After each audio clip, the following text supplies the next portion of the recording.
In this video, we'll be taking a look at how to block unknown numbers on the Samsung Galaxy S26 Ultra. This will work for the S26 Ultra, S26, and the S26 Plus as well. If you like this kind of content or find this kind of content helpful, leave a message down below. Don't forget to subscribe, and thanks for watching.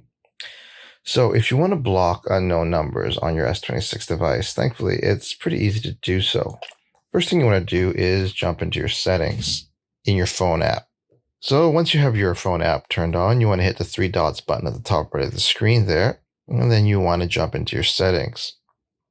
From there, what you want to do is scroll down, and you want to look for block numbers, and then there's a toggle switch there where you can block unknown numbers.